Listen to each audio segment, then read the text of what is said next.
ସାଙ୍ଗମାନେ ଦେଖନ୍ତୁ ଏକ ନମ୍ବର ପ୍ରଶ୍ନ। ମାନବ ଶରୀରର ସବୁଠାରୁ ବଡ଼ ଅସ୍ଥି କେଉଁଟି? ଏହାର ଉତ୍ତର ହେଉଛି ଫିମର, ଯାହାକି ଜଙ୍ଘର ହାଡ଼। ପରବର୍ତ୍ତୀ ପ୍ରଶ୍ନ। ପୃଥିବୀର ସବୁଠାରୁ ଛୋଟ ପକ୍ଷୀ କେଉଁଟି? ଏହାର ଉତ୍ତର ହେଉଛି ହମିଙ୍ଗ ବାର୍ଡ। ହମିଙ୍ଗ ବାର୍ଡ ହେଉଛି ପୃଥିବୀର ସବୁଠାରୁ ଛୋଟ ପକ୍ଷୀ। ପ୍ରଶ୍ନ ନମ୍ବର 3 ଦେଖନ୍ତୁ। ରକ୍ତରେ ଥିବା ଲୋହିତ ରକ୍ତାଣୁ କେତେ ଦିନ ବଞ୍ଚେ? ଏହାର ଉତ୍ତର ହେଉଛି 120 ଦିନ। କ୍ୱେଶ୍ଚିନ୍ ନମ୍ବର 4 ହେଉଛି ମନୁଷ୍ୟ ଶରୀରର କେତୋଟି ଅସ୍ଥି ଅଛି? ଆନ୍ସର ହେଉଛି 206। ମଣିଷ ଶରୀରରେ 206ଟି ଅସ୍ଥି ଅଛି। ପରବର୍ତ୍ତୀ ପ୍ରଶ୍ନ ହେଉଛି ସୂର୍ଯ୍ୟର ପ୍ରକାଶ ପୃଥିବୀକୁ ପହଞ୍ଚିବାକୁ କେତେ ସମୟ ଲାଗେ? ଏହାର ଉତ୍ତର ହେଉଛି 8 ମିନିଟ୍ 20 ସେକେଣ୍ଡ। ପ୍ରଶ୍ନ ନମ୍ବର 6 ଦେଖନ୍ତୁ। ପୃଥିବୀର ସବୁଠାରୁ ବଡ଼ ଉଦ୍ଭିଦ କେଉଁଟି? ଏହାର ଉତ୍ତର ହେଉଛି ସିକୋୟା ଗଛ ବା ରେଡଉଡ୍ ଗଛ। ରେଡଉଡ୍ ଗଛ ହେଉଛି ପୃଥିବୀର ସବୁଠାରୁ ବଡ଼ ଉଦ୍ଭିଦ। ପରବର୍ତ୍ତୀ ପ୍ରଶ୍ନ ହେଉଛି କେଉଁ ଗ୍ରହକୁ ନୀଳ ଗ୍ରହ କୁହାଯାଏ? ଏହାର ଉତ୍ତର ହେଉଛି ପୃଥିବୀ। ପୃଥିବୀକୁ ନୀଳ ଗ୍ରହ ବୋଲି କୁହାଯାଏ। ପ୍ରଶ୍ନ ନମ୍ବର 8 ଦେଖନ୍ତୁ। ମାଛ କେଉଁ ଅଙ୍ଗ ଦ୍ୱାରା ଶ୍ୱାସକ୍ରିୟା କରେ? ଏହାର ଉତ୍ତର ହେଉଛି ଗାଲୁଆ, ଗିଲ୍ସ। ମାଛ ଗିଲ୍ସ ଦ୍ୱାରା ଶ୍ୱାସକ୍ରିୟା କରିଥାଏ।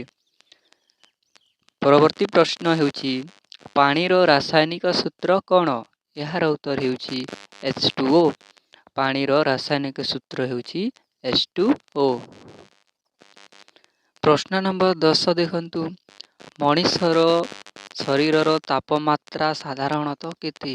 ଉତ୍ତର ହେଉଛି 37 ଡିଗ୍ରୀ ସେଣ୍ଟିଗ୍ରେଡ୍ ଆମେ କହିବା ଫାରେନହାଇଟ୍ ସ୍କେଲରେ 98.6 ଡିଗ୍ରୀ ଫାରେନହାଇଟ୍ ମଣିଷର ଶରୀରର ତାପମାତ୍ରା।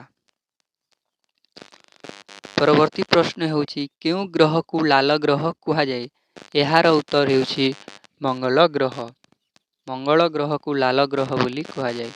ପୃଥିବୀର ବାୟୁମଣ୍ଡଳର କେତେ ଶତାଂଶ ଅମ୍ଳଜାନ ଅଛି? ଏହାର ଉତ୍ତର ହେଉଛି 21%। ପରବର୍ତ୍ତୀ ପ୍ରଶ୍ନ କେଉଁ ଧାତୁ ତରଳ ଅବସ୍ଥାରେ ଥାଏ? ଏହାର ଉତ୍ତର ହେଉଛି ପାରଦ। ମର୍କ୍ୟୁରୀ, ଇଂଲିଶରେ ମର୍କ୍ୟୁରୀ କୁହାଯାଏ। ମର୍କ୍ୟୁରୀ ଧାତୁ ତରଳ ଅବସ୍ଥାରେ ଥାଏ। କେଉଁ ଜୀବକୁ ଜଙ୍ଗଲର ରାଜା କୁହାଯାଏ? ଏହାର ଉତ୍ତର ହେଉଛି ସିଂହ। ପରବର୍ତ୍ତୀ ପ୍ରଶ୍ନ ହେଉଛି ପ୍ରକୃତିରେ ମିଳୁଥିବା କଠିନତମ ପଦାର୍ଥ କେଉଁଟି? ଏହାର ଉତ୍ତର ହେଉଛି ହୀରା, ଏହା ଡାଇମଣ୍ଡ। ହୀରା ହେଉଛି ପ୍ରକୃତିରେ ମିଳୁଥିବା ସବୁଠାରୁ କଠିନ ପଦାର୍ଥ। ପରବର୍ତ୍ତୀ ପ୍ରଶ୍ନ ହେଉଛି ପୃଥିବୀର ସବୁଠାରୁ ବଡ଼ ପ୍ରାଣୀ କେଉଁଟି? ଏହାର ଉତ୍ତର ହେଉଛି ନୀଳ ତିମି ବ୍ଲୁ ହ୍ୱେଲ।